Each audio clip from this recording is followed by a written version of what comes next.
आदरणीय धर्म प्रेमी सज्जनों, सादर नमस्ते। मैं जेठालाल विश्वकर्मा आप सभी का हार्दिक अभिनंदन करता हूँ। रामायण का ये प्रसंग बहुत ही महत्वपूर्ण है। सीता जी वीर शुल्का थीं, वह कहीं भी घरे आज से पैदा नहीं हुई थी।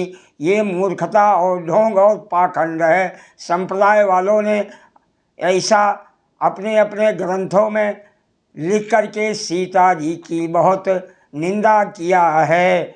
सीता जी की गुणवत्ता को जानने के लिए आइए हम इस प्रसंग को सुनते हैं। महर्षि सुतीक्षण जी के आश्रम से निकल करके राम सीता लक्ष्मण ने क्या किया। रामायण अरण्यकांड सर्ग 7 सीता जी का धर्मावदेश। महर्षि वाल्मीकि जी आगे कहते हैं कि महर्षि सुतीक्षण जी से विदा हो जब श्री राम आगे चले, तब मार्ग में सीता ने अपने पति राम से ये युक्ति युक्त स्नेह सिक्त वचन कहे। हे राम, सूक्ष्म रीति से विचार करने पर आपको जान पड़ेगा कि सिंह, व्याघ्र आदि जंतुओं और राक्षसों के वध की प्रतिज्ञा कर आप अधर्म का संचय कर रहे हैं।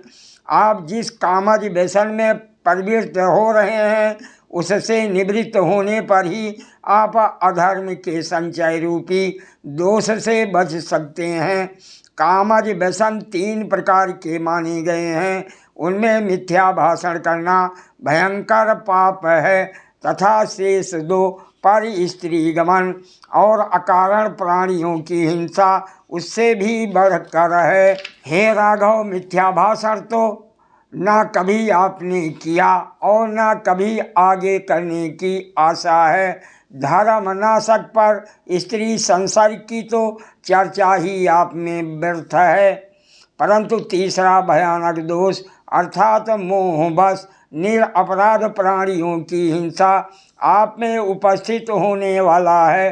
क्योंकि हे वीर श्रेष्ठ, आप दंडका अरण्यवासी ऋषियों की रक्षा के लिए संग्राम में राक्षसों को मारने की प्रतिज्ञा कर चुके हैं। उसी प्रतिज्ञा को पूर्ण करने के लिए आप धनुष बाण धारण करके लक्ष्मण सहित दंडक नामक प्रसिद्ध वन में जा रहे हैं।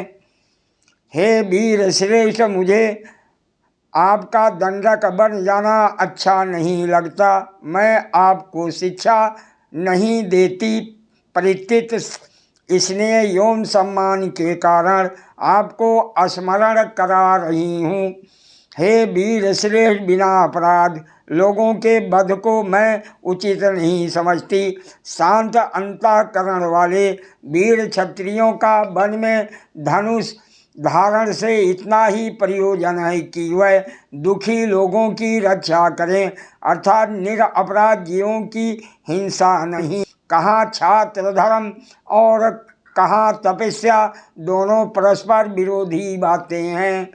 हे आर्य श्रेष्ठ, शस्त्र धारण करने से बुद्धि मलिन हो जाती है, अतः आप वन में शस्त्र द्वारा राक्षसों के वध का विचार त्याग दीजिए।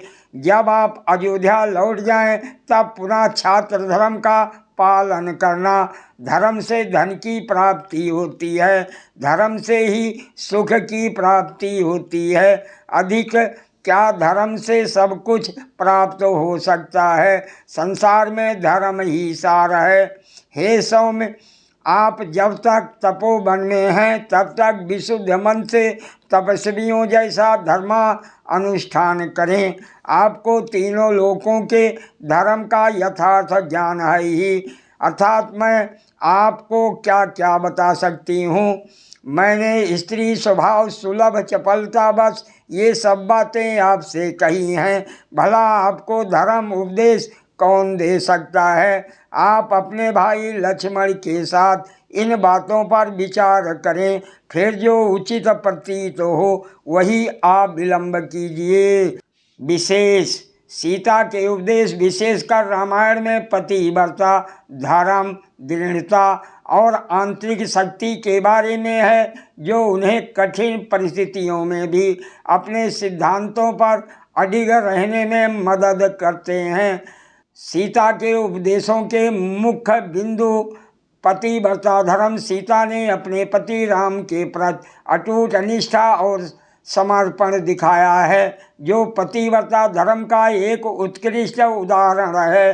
कठिन परिस्थितियों में दृढ़ता, वनवास और रावण की कैद के दौरान सीता ने अपनी आंतरिक शक्ति और दृढ़ता का प्रदर्शन किया, जो उन्हें अपने मूल्यों को बनाए रखने में मदद करता है। आंतरिक शक्ति। सीता की कहानी हमें सिखाती है कि आंतरिक शक्ति और दृढ़ता हमें किसी भी चुनौती का सामना करने में मदद कर सकती है, भले वो कितनी ही कठिन क्यों ना हो। माता अनुसुईया का उपदेश। सीता को माता अनुसुईया ने पतिव्रत धर्म का उपदेश दिया था, जिसमें बताया गया था कि पतिव्रता स्त्री का धर्म केवल अपने पति के प्रति प्रेम और समर्पण में निहित है। सृष्टि का विधान। सीता ने कहा कि जो नारी अपने धर्म पर अडिग रहती है, तो देवता तो क्या, सारी सृष्टि का विधान उसकी आज्ञा के अधीन हो जाता है। पति से बड़ा कोई हितकारी नहीं। सीता जी ने कहा, पति से बड़ा हितकारी मित्र और बंधु और कोई नहीं होता। वही नारी को दोनों लोकों में सुख पहुंचाने में समर्थ होता है। सादर प्रणाम। जय सिया राम जी की।